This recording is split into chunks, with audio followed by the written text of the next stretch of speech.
99.9% of germs and all this kind of stuff. So, I feel safe with it. But why shouldn't we use that then? 'Cause if if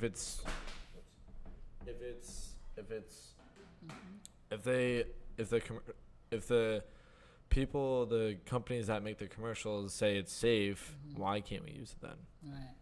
Well, that's the thing. It's everything is so commercialized because they want us to spend our dollar on the wrong things, right? And everything clean doesn't have to smell clean. I don't have to walk into your house and smell Lysol to see that your house is clean. A neutral smell is clean. So there's other things that we can use just to get to a neutral smell, and that it still is safe for us to believe that our house is clean, because so many folks use these aerosol sprays, right? Which is the worst. And I use that as one example too on how to attract people in. And I say, what happens when you first spray aerosol? Oh, I cough. So when you cough, do you think what you just sprayed is being ingested? Oh yeah, because sometimes I taste it. Exactly. Right? So then, those are simple tips and ways to just even start the conversation, because all we want to do is to have a light bulb go off in somebody's head to just think about some of the things, and not to scare them, right? Because I don't want to scare you. I want you to value the information that I'm providing to you, but also make it change, so you can make a change in your life that's for the betterment of not just you, but your children. And that's how I draw people in. Wait, so they don't care about I'm just playing devil's advocate here. So they're just trying to get a simple buck off of us instead of actually caring about us? Like, why would they do that? Well, I mean, listen, when I watch TV, I see that, and I'm like, wow, they seem like they care about us, Yeah. And everyone that I know, some friends, family, they're like, yeah, they say this, so why wouldn't they care about our best interest? Well, it's just the same thing when you think about the fast food industry. All the commercials and the dollars they spend on us eating the greasy French fries, right? We know that food is not healthy for us. Yeah, but it's so easy to get. Exactly. It's so easy to get. You just go over, say, hey, I want a Whopper from like Burger King or whatever, and just go from there. And then within like a couple minutes, you're good to go. You're like, ooh, this tastes good. But it's the advertisement that draws us in, right? The commercials that they put out there. And so bleach has been used for hundreds of years, I guess, for us to clean and sanitize, right? But there's a known fact that all you need is a capful. A what? One capful of bleach to put in your clothes, to dilute with water for it to clean something. That's it? But people use a whole cupful. Well, but we all want to be safe than sorry. Like, why is that bad? Right, it's not bad, but we're overkilling it. It's just like with the antibacterial soap, right? You saw some of the studies where that is actually taking away some of our good bacteria that our body needs to fight off, various viruses and diseases. But because it's so commercialized and we're so accustomed to it, that we don't even use the soap and water. Yeah, anymore. but at least we go to the hand sanitizer. True, but at least I'll be clean and healthy. I won't have any like dirty scum on my hands. I'll be nice and clean. Well, you think, because what do you mean? Because then there's a reaction, because there are some chemicals in it. There's a lot of alcohol, right? So what this alcohol does, it dries your skin. So then it could cause your skin, right, to lose again some of what you need to protect yourself. Ah, that's true. You bring up a good point. Right? I mean, so it's so not everything is so good, but that's another way, because we started off this conversation. How do we draw people in? That simple conversation of we're so quick to just put our hand under a soap dispenser, right, or to use the hand wipes, or just something really quick in a restaurant, as opposed to going into the bathroom and washing our hands. Right? Yeah. And so we have to, again, it's all about how we think and then how we accept certain things. And Well, I we mean, have come a long way. We've come a True. long way. But like, for some people that I know, and just for general public, change is hard. Oh yes. You it know, is. like speaking from experience, I've tried to, say no. I've been preaching on the last like probably 4 episodes of this podcast of, getting into the habit of saying no to straws when you go to the bar, but really honestly anywhere. Because I've watched a couple YouTube videos of, fishermen catching a sea turtle, and all of a sudden they're pulling out like a foot long straw out of its nose or throat, and I'm just like oh, Right. and it's sad because it's like, when we, and it just brings me back to when I went on vacation. When I went on vacation to the Caribbean, I was like probably 10 feet away from a sea turtle with the I forgot what fish it was called, and it was just swimming under it. But yeah, they had they were doing a mutualism piece of living, so like it would swim on top of it, clean its shell and everything, and then he would provide protection. Get out of here. I was like 10 feet away from it because it came up to the surface, and I had my GoPro with me, and I'm trying to still get all the footage away, so I'm going to post that soon. But Do that. like it was insane on how the depth like in Tortola, British Virgin Islands specifically where I was, and the depth of, from water to the sea floor was probably 120 feet, give or take a few, but it was so clear. Wow. So clear. And I mean by clear as in, how you go into like the YMCA pool or something like that and you could see the bottom clear as day, like there's no water. It was just like that, except for picture that like 100 more feet down. Wow. How insane is that? Wow. That we went to another to go off topic for a second. There's even a shipwreck down there in another location, but in the same general islands.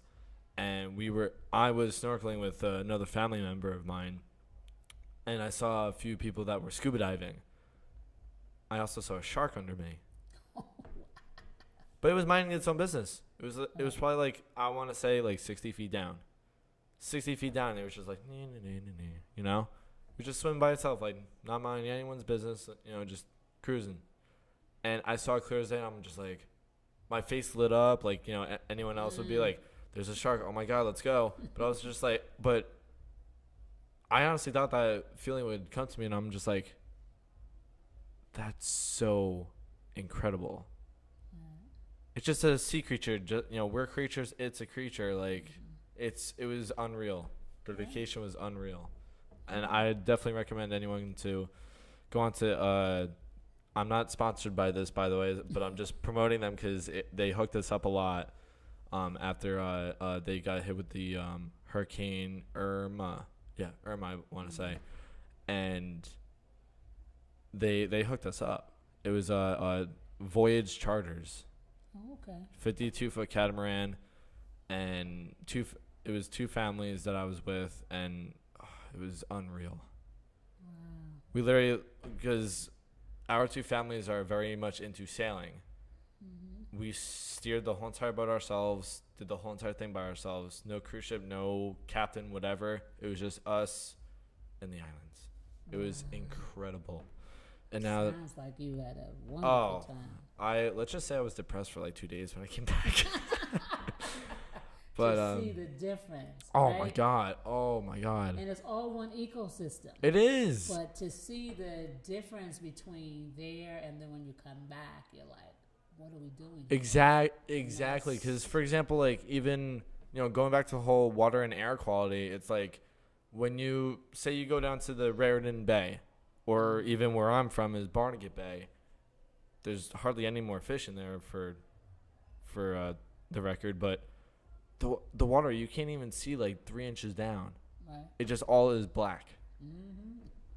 Yeah, exactly. You're like in the chills just thinking about it. Oh, but just our water faucets. Correct me if I'm wrong, but I don't think our water faucets are far behind. No. I was hoping you would say no. No, as it was far behind. Yeah. Oh my god, that's so gross.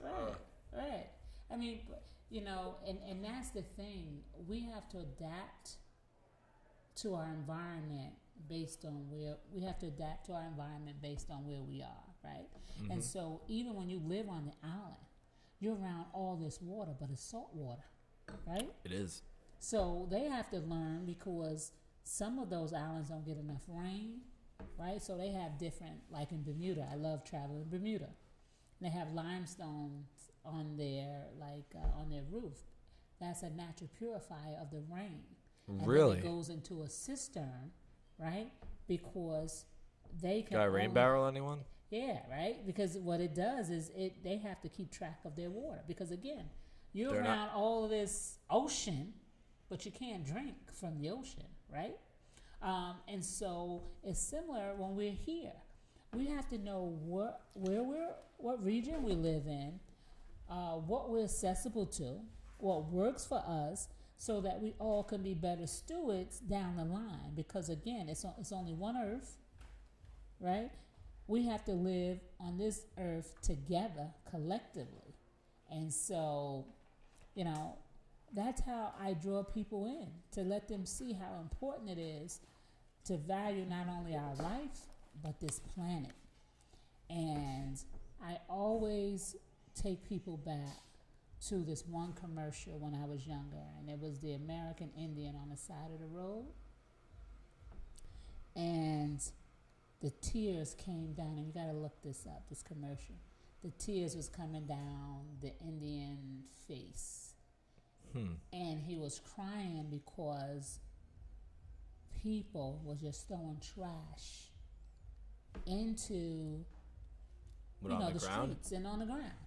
And now this was their land, Native Indians, this was their land first. And that was one of the first litter campaigns. And that stuck to me. I saw that probably when I was 8. And I'm telling people, I even tell my son and younger generation, you got to see this. Because I'll have to post this on the it was description. so visual that when you saw it, you felt guilty about littering in the street. And it actually changed. For years, people refused to litter because of that one commercial. So that's the power of media. And we started there around, again, the commercials with some of the toxic things versus what is good.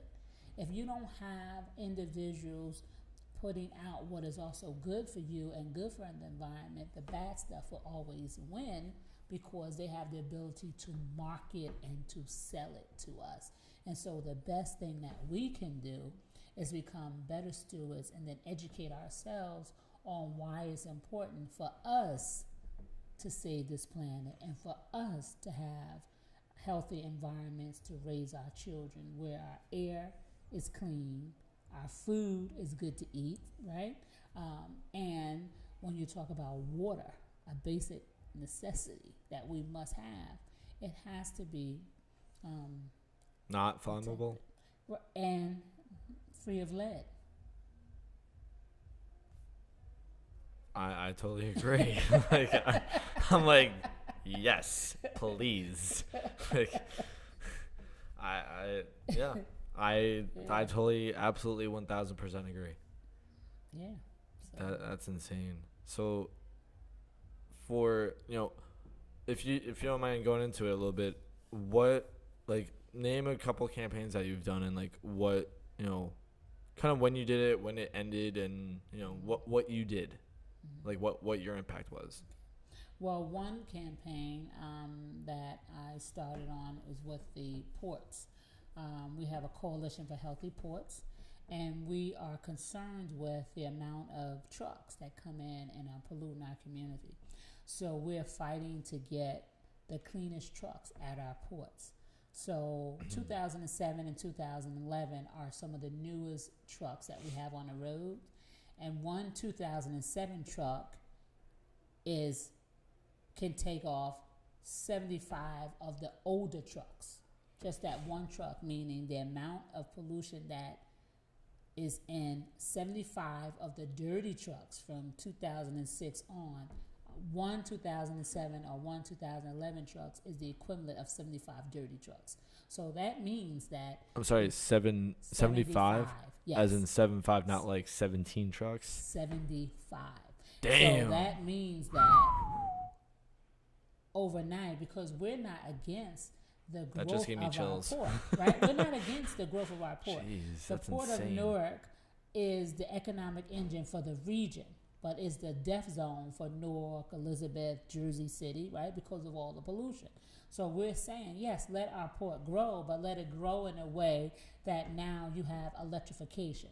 So we worked on a campaign with Lisa Jackson, who used to be the DEP commissioner, and then she worked for Obama as the head of EPA. So she came in and she retrofitted all the tugboats, because the tugboats pull the ships when they come in, right? They get on the side and guide them in. They were some of the dirtiest engines at the port. So she made sure she retrofitted all the tugboats. She put in the place. Do you know, not to cut you off, but do you know what made them dirty? Like, because we're talking about pollutants. Mm-hmm. So I just wanted to like go briefly into what's a pollutant, like what made them, okay, this is dirty exhaust, this is clean exhaust. Right. Well, the diesel fuel that it uses, like there's some cars that still have diesel. That's the dirtiest, right? So because they were diesel operated engines, the black soot, that when it started up, that black soot is what is the pollutants, and they're very dangerous. They are cancer-causing chemicals, and so when you think about our port, that one victory that we have and is to ensuring that we are electrifying our port. And then a current campaign that we're working on is we also want to have zero emissions, because we want to be able down the road to come into a port and it's so clean that you don't even smell not one diesel fume at all, not one.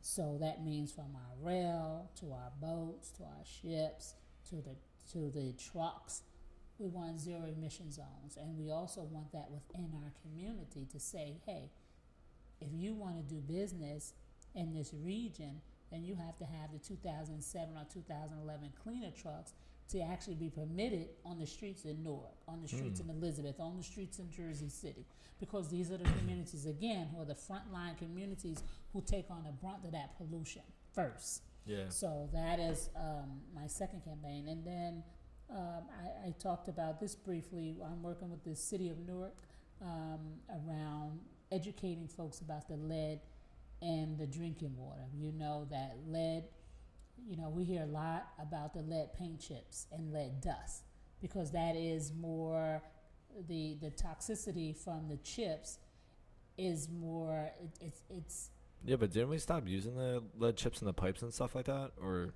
well, remember the paint, there's paint, there's a law that not, the paints that you have to use have to not contain lead.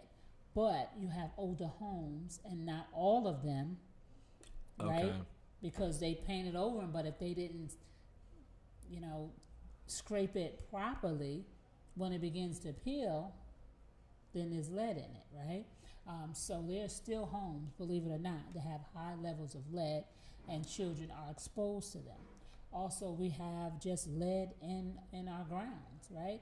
If you have abandoned properties that sit when the wind blows and it's like open windows, the chips from that property is going to fall down to the soil. You're walking on the soil, you take it home, or kids playing in the soil, if they put it in their mouth or whatever. And so we still have a lot of kids that have high levels of lead from that. But when you add the lead in the drinking water, that's a serious problem. And this is a national problem. It's just not a Newark problem. I mean, there was an article last week in Bergen County and Hudson County, right, where they had high levels of lead, and that's an infrastructure issue.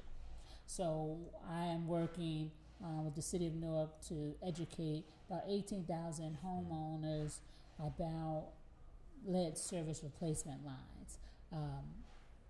And so that's a serious campaign because that's a serious issue.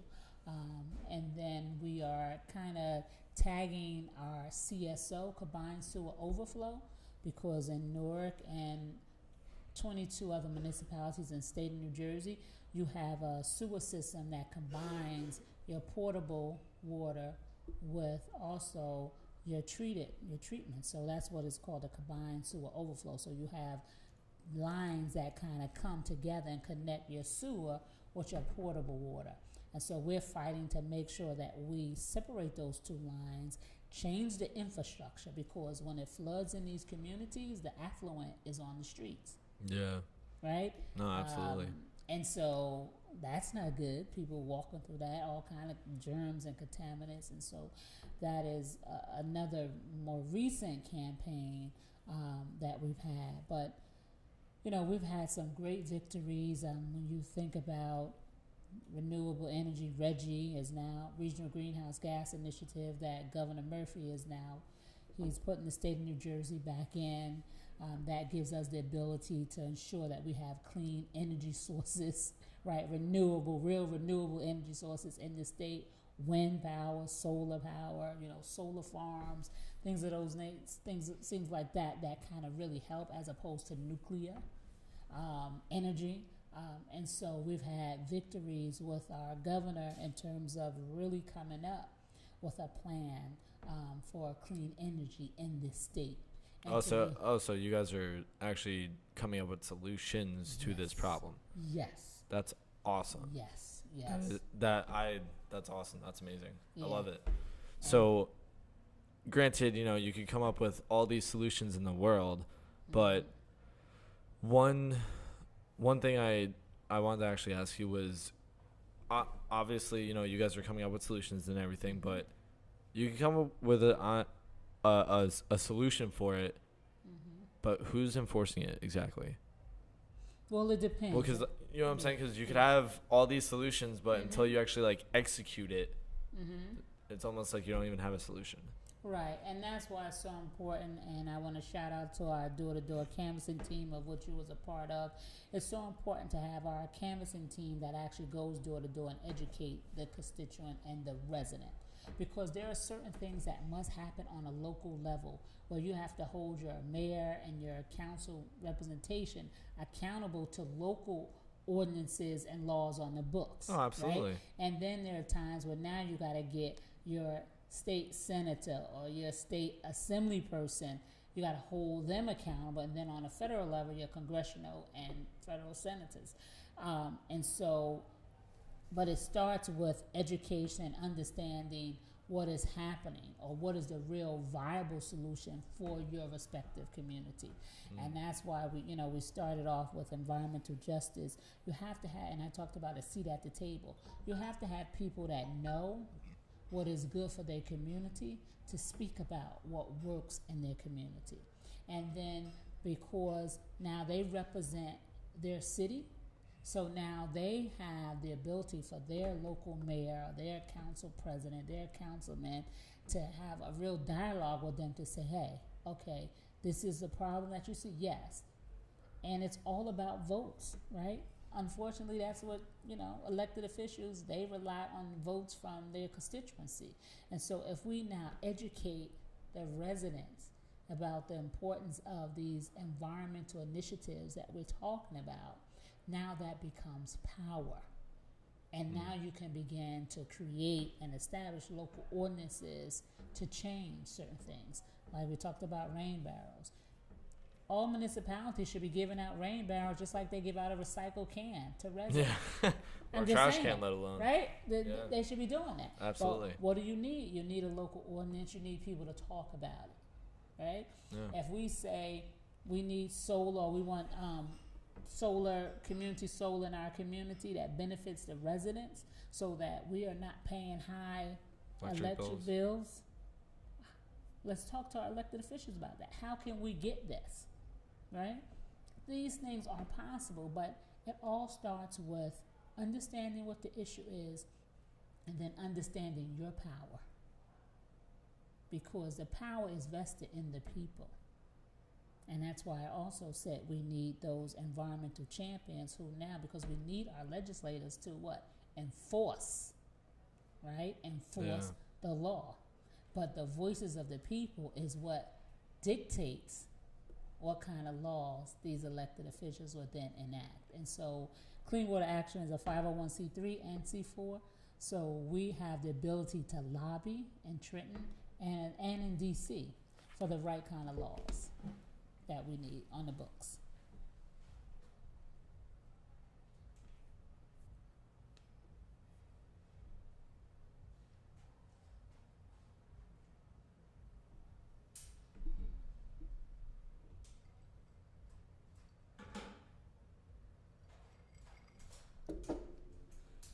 Oh, it's 4 o'clock. Ooh.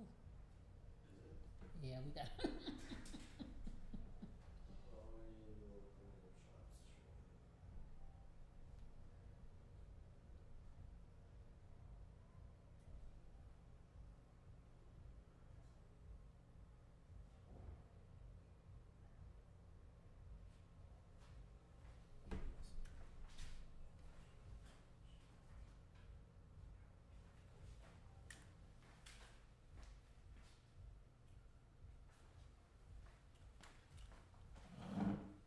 No, but you're absolutely right. Sorry for that pause. But everything starts with the people.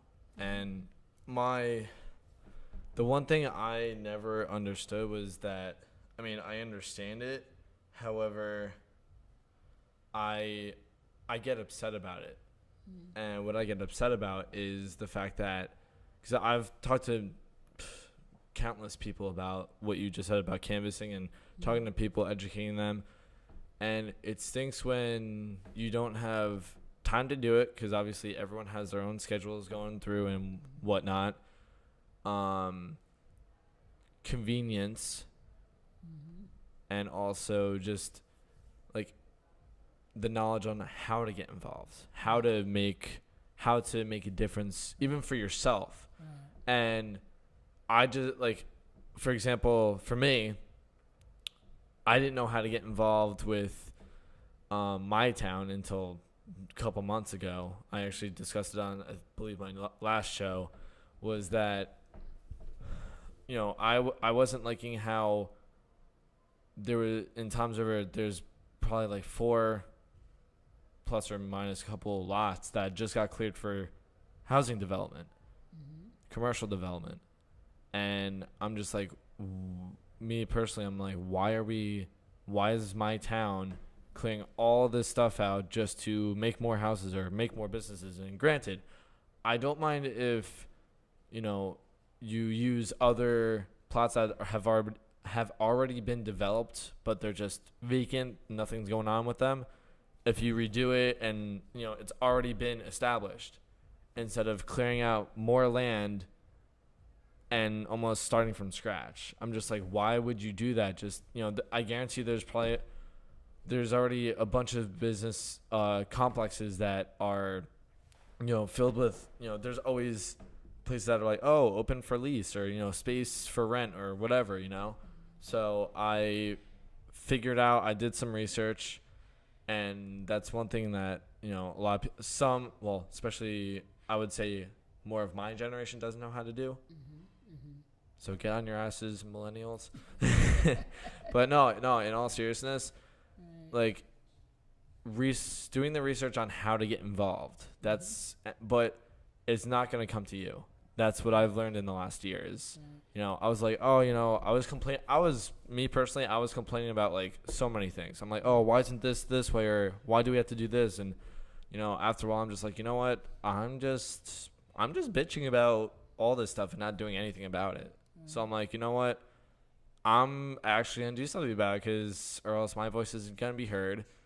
And I'm just going to keep bitching about it, and everyone's going to, you know, I'm going to get sick and tired of it. So you have to be the change you want to see. People have to understand that and embrace it. But you got to make the effort to do it. Exactly. And I'm not digging on anyone. I'm not. When I say you have to make the effort, because I thought I could just, say, hey, I wish that this would stop, and it would, and it would, but yeah, that didn't happen. So, yeah, guys, I just had to do research. I just had to type into Google, our lovely search engine, and type it in and figure, just navigate through everything. But what's it called?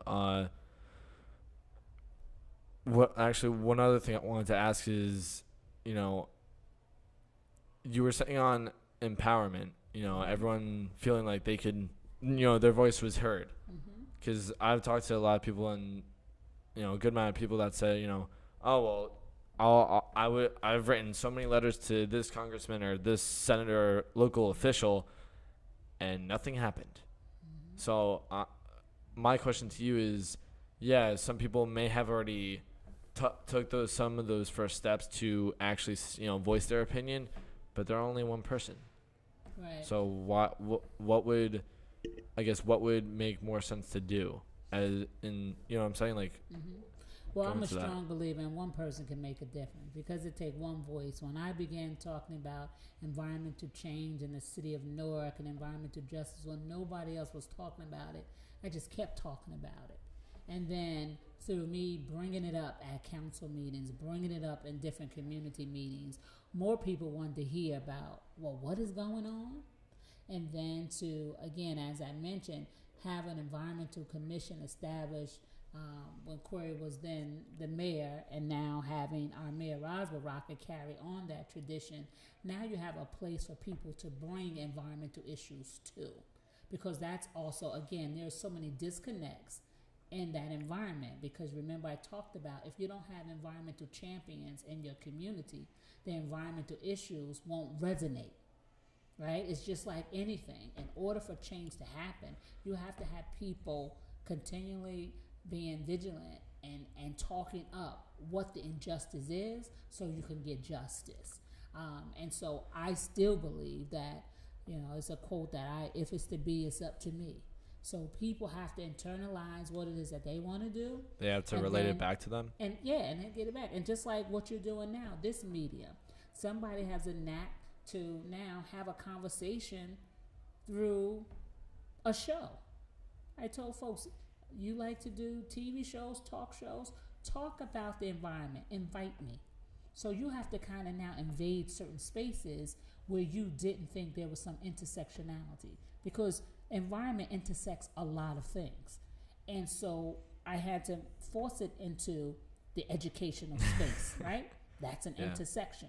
Force it into the health space, because all these spaces have a lot of folks talking about it, but the disconnect was the environmental health and what the effects of the environment was having on us. People didn't know how to connect the dots. I was about to say, like, for everyone, you're talking about the health system. How does that relate to the agricultural system, or well, we're talking about justice system, but also the judicial system, or beach access or something like that. Like, I'm talking about all different types of all these ends of the spectrum. But what I'm asking is, how are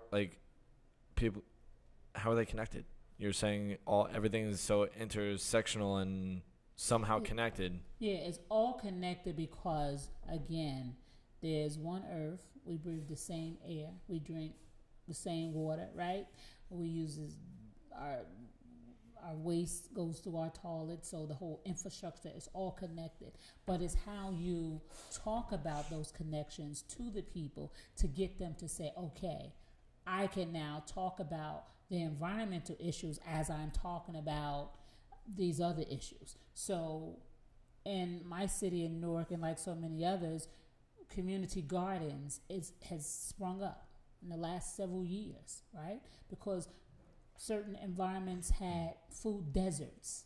They didn't have a variety of places they could go to. It wasn't Whole Foods always in the city of Newark like oh, it darn is it. now, right? So you had to then create these pockets of community gardens so that the children in the community folks can get access to good food. That was a cross between environment and food, where people didn't necessarily see that connection, but there is a connection, right? Because wait, so the food is connected to the environment, is what you're saying? Right, and to water. Please because keep now, going and explain. Right, because now we have a community garden. How do we bring water to that community garden?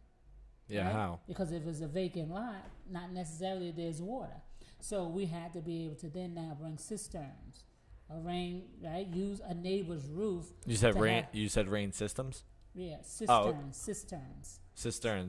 Explain what that is so exactly. So a cistern is like a huge water supply tank.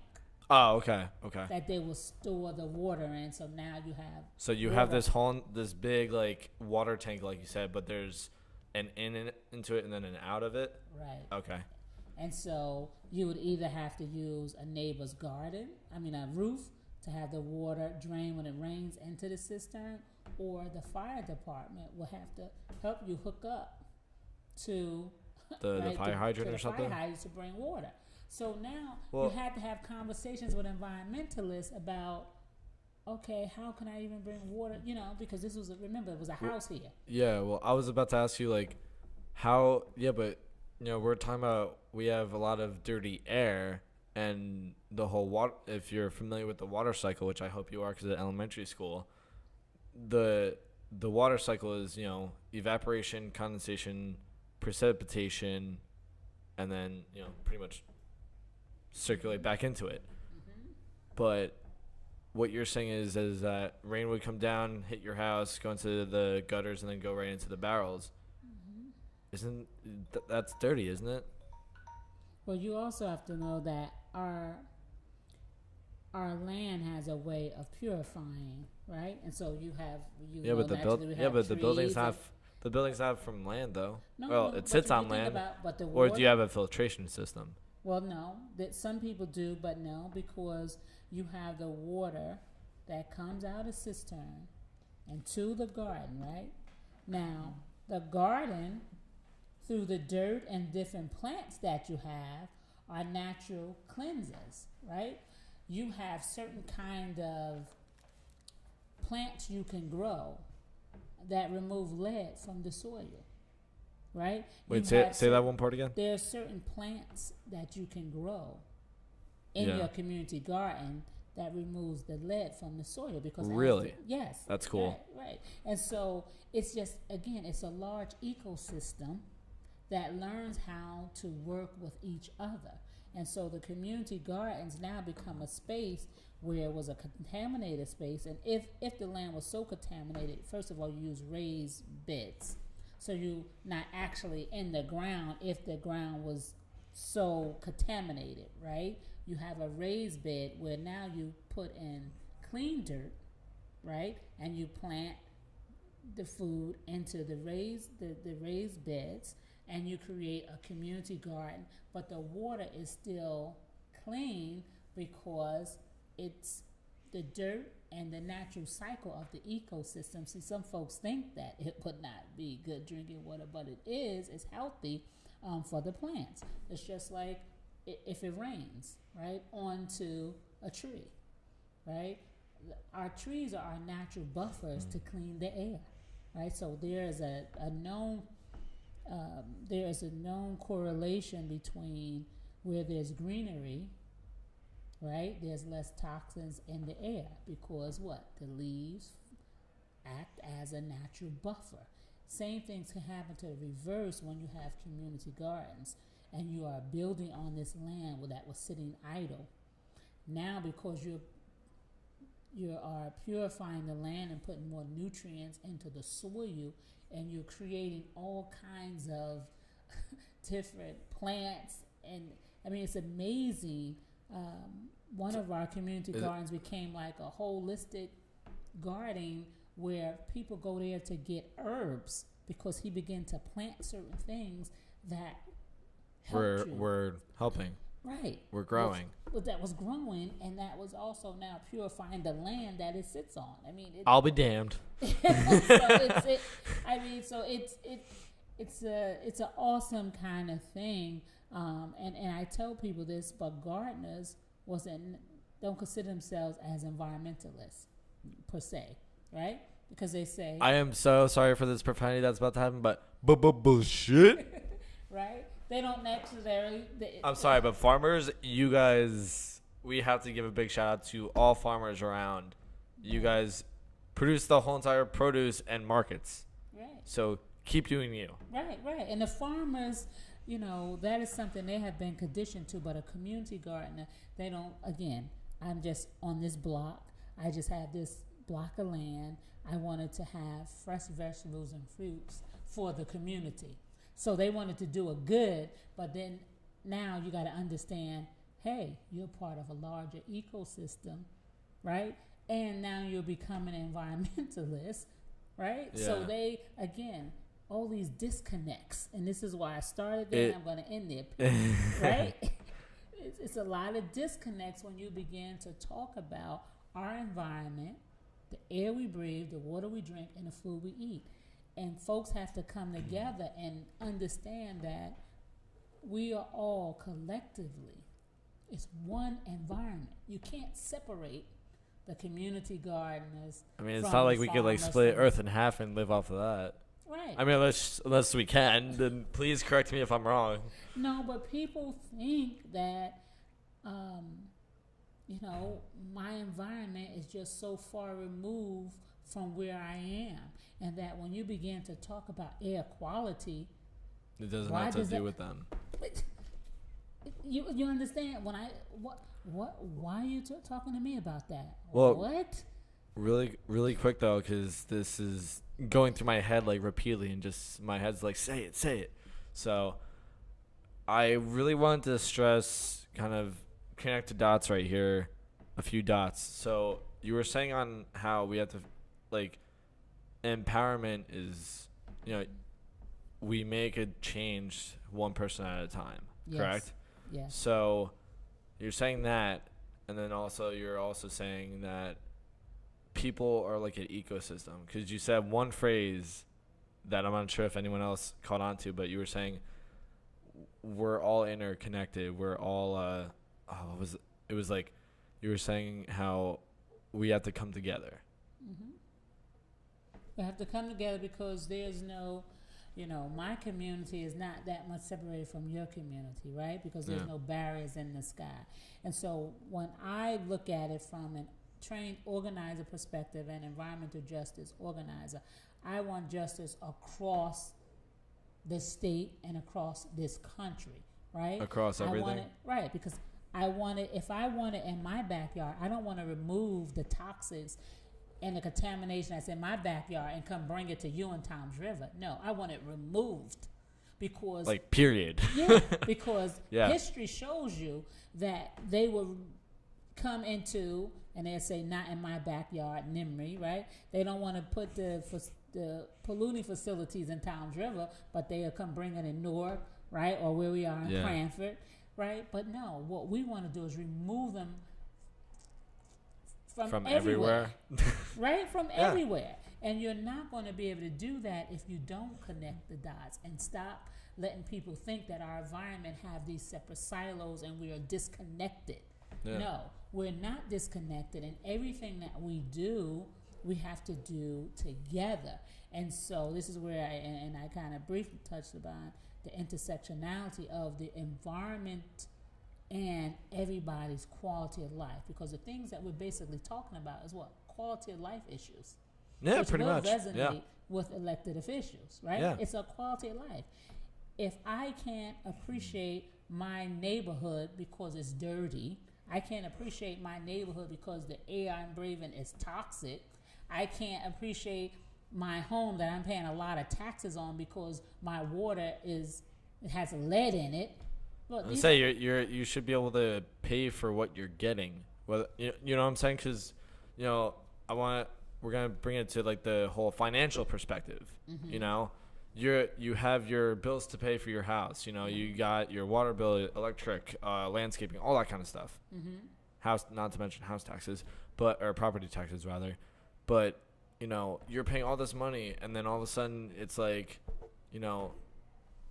just like how you said before, if you have kids, you want a good environment for your kids, whether that's educational, financial, the ground that you're walking on, let alone the grass, fertilizer, all that kind of stuff. It's like, you know, talk to your elected officials, and if when they're during their whole running, like when they're whatever, when for their office running, if they don't respond to you, then you know what to do next term.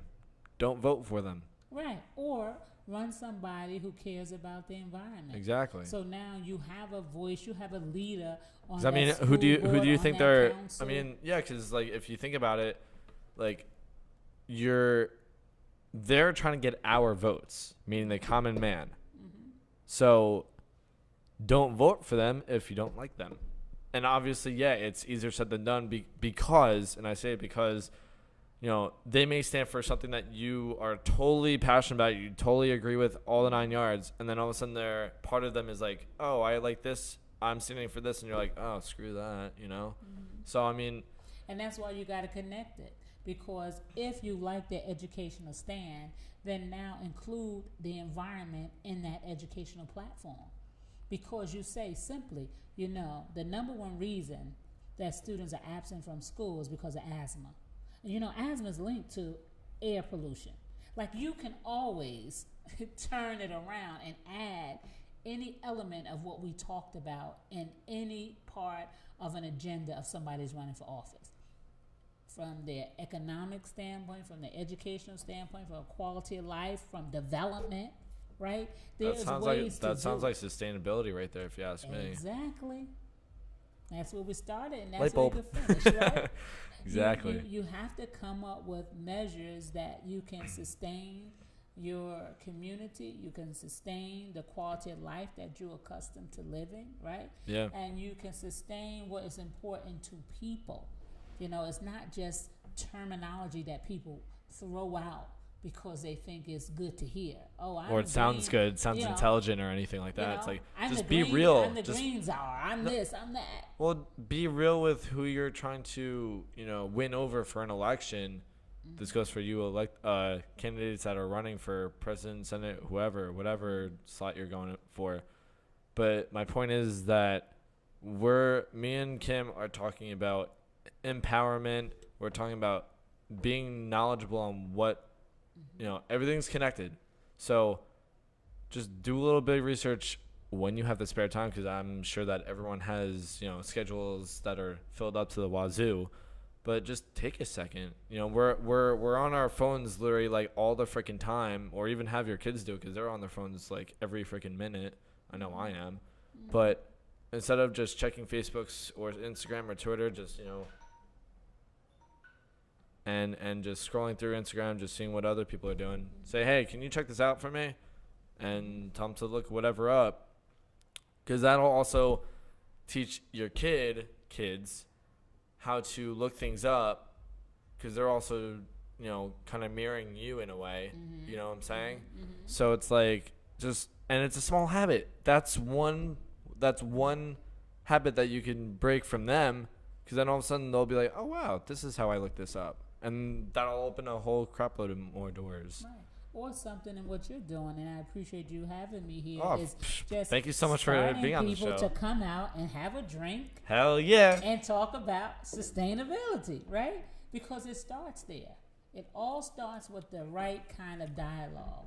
And nobody is more of an expert than anybody, right? And you can teach. I appreciate your compliment, by the way. Right, because it's important. Because if we don't have the conversation, we can't change what's happening, right? And then as we talk, you gotta acknowledge the problem. Exactly. And then as we talk, we can also acknowledge the connections. Yeah.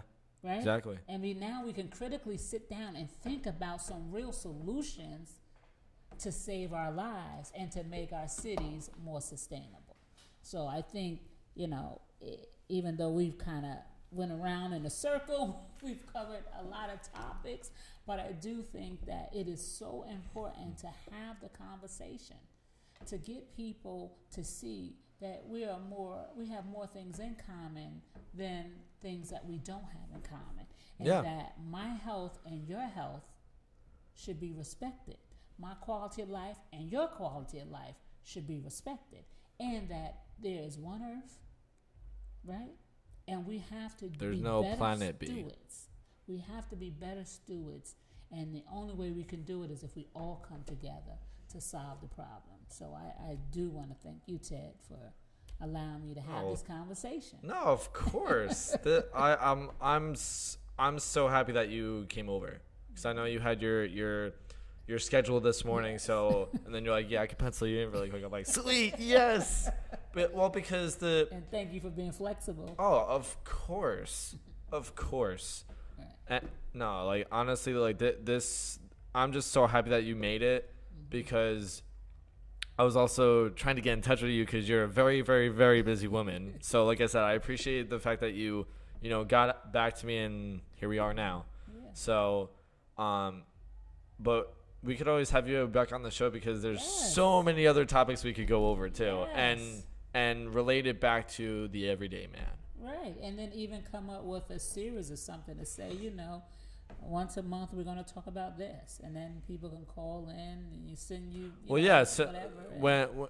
when I mean, I would love to have a little like, hey guys, I'm gonna be live, so Yeah. comment, do the comments. I'll have Frankie in the background tell me what questions to answer and whatever, Right. and obviously, that would be awesome. I would love to do that, but it's only up to my my audience, our audience that's listened to us. So, Yes. but on that note, cheers to sustainability and the environment, and Yes. hashtag community. Yes, thank you very much. I appreciate that. Yeah, and on that note, 3, 2, 1, we are out. Thank you for having me once again, Ted. Until next time, guys. Have a great day, and love water. Yes. All right, guys, have a good one. Bye-bye.